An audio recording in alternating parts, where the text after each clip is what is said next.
தேர்தல் அறிக்கை பார்க்கும்போது ரொம்ப வேடிக்கையாக இருக்குது. ஏன்னா அந்த தேர்தல் அறிக்கையில் அவங்களால நிறைவேற்ற முடியாத ஒரு விஷயம் கூட கிடையாது. அந்த தேர்தல் அறிக்கையில் இதுவரைக்கும் பாஜக கொண்டு வந்த நல்ல திட்டங்கள் நாங்கள் ரத்து செய்வோம் சொல்லாமே சொல்லியிருக்கிறாங்க. அவங்க கொண்டு வந்த திட்டங்களை அவங்களால அதில் திருத்த முடியல. நீட் பற்றி அவங்க எழுதியிருக்காங்க, அது கொண்டு வந்தது காங்கிரஸ் தானே. அப்போது அதுவே நாங்கள் நிறுத்திடுவோம், அது ஏன் மாநிலத்து மேலே விடுறாங்களே? அவங்க உறுதியாக சொல்லட்டுமே. ஏன்னா அது சுப்ரீம் கோர்ட்டில் வந்த ஆர்டர், அவங்களால ஒரு முடிவு பண்ண முடியாது. மக்களை திசை திருப்புறதுக்காக, மக்களை ஏமாற்றுறதுக்காக கொண்டு வந்து ஒரு தேர்தல் அறிக்கை.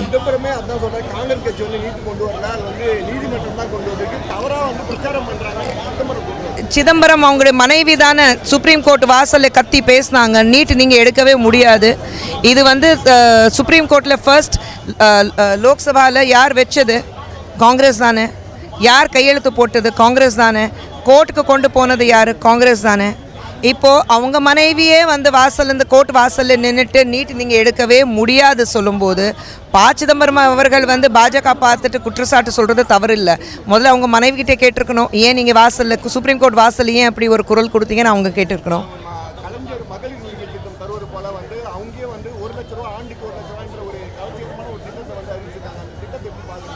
ஊழல் பண்ணாமல் இருந்தாங்கன்னா அது வரைக்கும் சந்தோஷம் எங்களுக்கு. முதல்ல ஊழல் பண்ணாமல் இருக்க சொல்லுங்கள், அதுக்கப்புறம் திட்டத்தை பற்றி பேசுவோம்.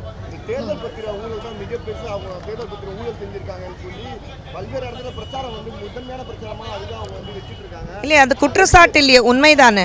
எல்லா என்னென்னா ஊழல் பண்ணியிருக்காங்க, அந்த கண் முன்னாடி தானே இருக்குது. இன்றைக்கி நேற்று இல்லை, அந்த காலத்துலேருந்து ஊழல் என்னென்னா நடந்திருக்கு. அது எல்லாமே கோர்ட்லேயே அவங்க தண்டனை அனுபவிச்சிருக்காங்கல்ல.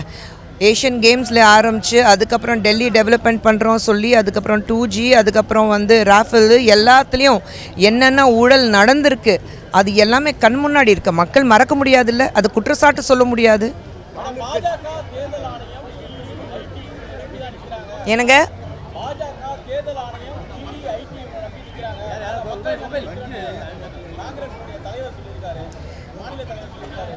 சொல்லித்தானே ஆகணும், வேறு வழி.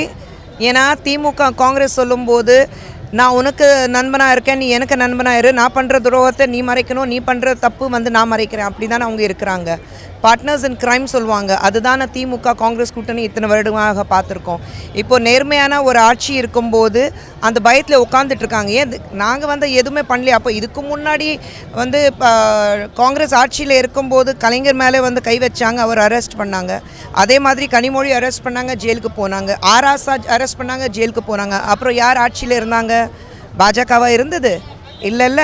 அப்போ மட்டும் இடி தனிப்பட்ட முறையில் செயல்பட்டுது. இப்போ மட்டும் இடி தனிப்பட்ட முறையில் செயல்படும் போது நாங்கள் ஏவி விடுறோன்னா சொல்லிட்டு இருக்காங்க. அது எந்த விதத்தில் நியாயம்?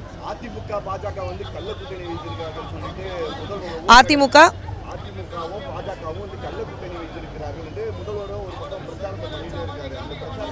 இல்லை, இது என்னன்னா அதிமுக சார்பாக திமுக அண்ட் பாஜக ஒரு கள்ள தொடர்பு இருக்குன்னு சொல்லிட்டு இருக்காங்க. இந்த பக்கம் திமுகலேருந்து அதிமுகவும் பாஜகவும் ஒரு கள்ள தொடர்பு இருக்குது. அவங்க ஒரு கூட்டணி யாருக்கும் தெரியாமல் ஒன்று நடுவில் ஒரு பேச்சுவார்த்தை போயிட்டுருக்கு. ரெண்டு பேர் பாஜக பார்த்துட்டு இது திமுக தான் பாஜகவோட பி டீம், திமுக அதிமுக பார்த்துட்டு அதிமுக தான் பாஜகவோட பி டீம். ஆக மொத்தத்தில் ரெண்டு பேர் பாஜக தமிழகத்தில் A டீம் இருக்குது, நம்பர் 1ல் இருக்குது. அதை ஒத்துக்கிறாங்களே, அது வரைக்கும் எங்களுக்கு ரொம்ப சந்தோஷமாக இருக்குது.